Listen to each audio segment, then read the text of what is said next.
كل آمن بالله وملائكته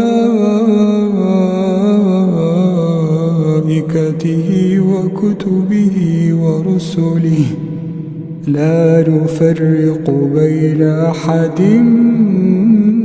من رسله وقالوا سمعنا وأطعنا غفرانك ربنا وإليك المصير.